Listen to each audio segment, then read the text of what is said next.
नेपाल को तो किसी ने पूछा ही नहीं ना दुनिया में, तो नेपाल की मदद बहरहाल इंडिया कर रहा है, जो एक अच्छी खबर आई है कि इंडिया ने वहां कुछ भेजा, लेकिन इंडिया में खुद इतना बड़ा क्राइसिस है। इंडिया 12% से ऊपर जा चुका है। यार ये हिंदुस्तान से बड़ा क्राइसिस पैदा होने की तरफ इशारा कर रहा है। अगर हिंदुस्तान वाले हालात आ गए तो हिंदुस्तान के पास फिर बंदोबस्त है, हमारे पास तो बिल्कुल भी नहीं है बंदोबस्त। हिंदुस्तान के मुकाबले में हम मेडिसिन के और मेडिकल के मैदान में बहुत पीछे हैं और दवाइयों में भी बहुत पीछे हैं। तो अगर हिंदुस्तान वाले हालात आ गए तो पाकिस्तान में आपसे संभाला नहीं जाएगा। ये हो जाएगा जो हो रहा है। जय हिंद दोस्तों, a very warm welcome to Hindustan special channel. आपको पता ही है दोस्तों, भारत में धीरे धीरे कोविड केसेस कम होते जा रहे हैं। इस मुश्किल की घड़ी में भी भारत अपने कर्तव्य से पीछे नहीं हट रहा और उसने इस मुश्किल की घड़ी में नेपाल की बहुत मदद की है। नेपाल के हालात भी इस वक्त बहुत खराब हैं और नेपाल को मदद की जरूरत है। पाकिस्तानी मीडिया ये बता रहा है कि अकेला भारत ही नेपाल की मदद को आगे आया है और उसको जरूरत का सामान भेजकर उसकी मुश्किल के समय बहुत मदद की है। दूसरी तरफ पाकिस्तानी मीडिया ये बता रहा है कि भारत इस मुश्किल की घड़ी में से निकलने में सक्षम है, लेकिन पाकिस्तान में इस महामारी से लड़ने के लिए कुछ भी नहीं है। हम इससे कभी भी नहीं निकल पाएंगे। आज की वीडियो में पाकिस्तानी मीडिया ने और क्या कहा, तो चलिए दोस्तों आज की वीडियो की तरफ चलते हैं। Thank you so much. तो बात यह है कि अब ये सारी पिक्चर तो इंडिया में डेथ्स हो रही है बहुत ज्यादा। अच्छा, साथ ही अल्लाह करे वो जल्दी निकले। नेपाल को तो किसी ने पूछा ही नहीं ना दुनिया में, तो नेपाल की मदद बहरहाल इंडिया कर रहा है, जो एक अच्छी खबर आई है कि इंडिया ने वहां कुछ भेजा, लेकिन इंडिया में खुद इतना बड़ा क्राइसिस है। उन्होंने कहा कि अक्टूबर नवंबर तक शायद हम दुनिया को वैक्सीन नहीं दे सकते। ये अनसर्टिनिटी का दौर है पूरी दुनिया में। बदकिस्मती के साथ पाकिस्तान में हमें खुद शौक है जाके वो टक्कर मारने का नहीं होता इस दौर में, बजाय इसके कि हम इस्तेकाम ले आते, हम इकोनॉमी पे बाकी चीज़ों पे इस्लाहात कर लेते, ये कर लेते, करप्शन के इन्हीं दिनों। अच्छा, कोविड, मैं हैरान हूँ, अस्तगफुरुल्लाह, ये पिछले साल जो कोविड फैला हुआ था तो उसमें ये पैसे बना रहे थे।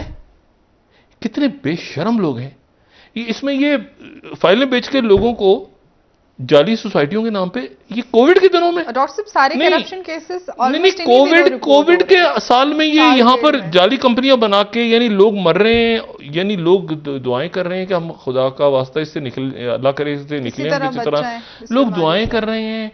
कुछ दवाइयों में पैसा खा गया, यानी वो एक होती है ना कि आप कहें कि जी कोई ऐसी चीज है कि यार जिसका कुछ चीनी में पैसे खाए गए, कोई आटे में पैसे खाए गए, कोई मास्क में खा गए, कोई वेंटिलेटर का, वेंटिलेटरों में भी चक्कर हुआ है ना। जी जी बिल्कुल, उस हवाले से वेंटिलेटर नए जो थे वो बाहर से जो आए थे वो कुछ प्राइवेट अस्पतालों में चले गए और जो पुराने थे वो उठा के सरकारी अस्पतालों से वहां लग गए। पॉइंट ये है इस वक्त कि पाकिस्तान ने अभी तक total 5.8 million vaccine, sorry 4 million अभी तक आ चुकी हैं।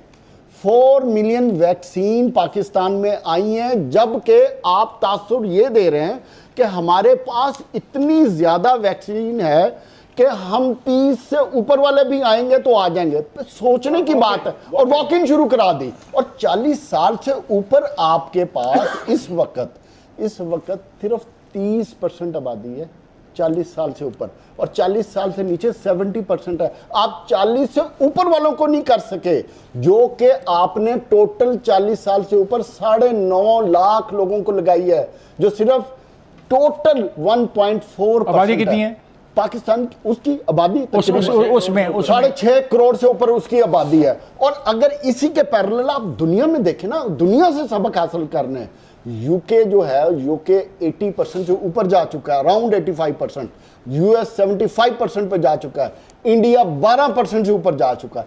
आप अपनी नाहली और नालायकी को ये परसेप्शन क्रिएट करके नहीं कर सकते।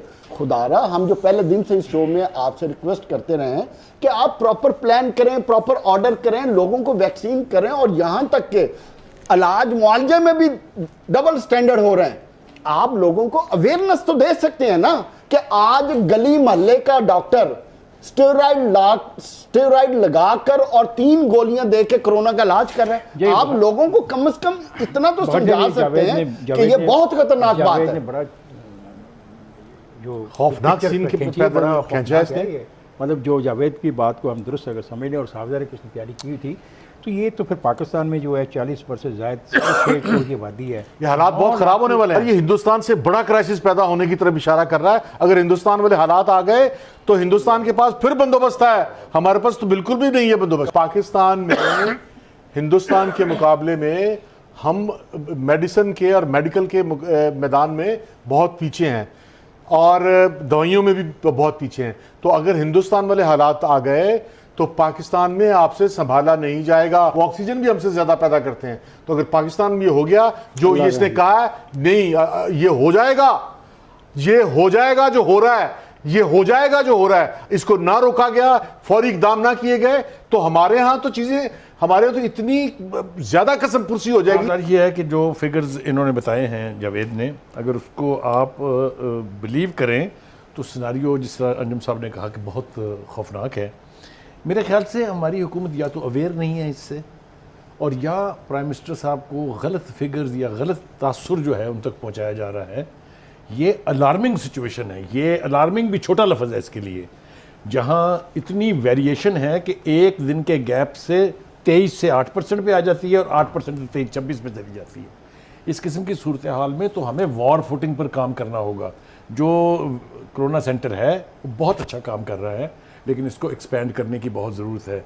इसको प्रायोरिटी नंबर 1 अगर आप नहीं बनाएंगे तो जिस तरह अंजुम ने कहा, खुदा ना खास्ता अल्लाह अपना रहम करे। हुकूमत को ये चाहिए, मैं कुछ कहना नहीं चाहता, जाने दो, शहबाज शरीफ को छोड़ दें खुदा के वास्ते। पूरा फोकस, पूरी उनकी टीम, पूरे स्पोक्समैन, पूरे मशीर, पूरे वजीर लगे हुए हैं। शहबाज शरीफ को जाना चाहिए कि नहीं जाना चाहिए, इनको ECL पर डाल दें। अल्लाह के वास्ते फोकस बदलें। और ये जो इंसानी अलमिया बनने के इम्कानात जो आपने फिक्र कहे और जो अंजुम ने कहा है, उससे बचने का एक ही रास्ता है कि अपनी प्रायोरिटी में कोरोना को टॉप करें।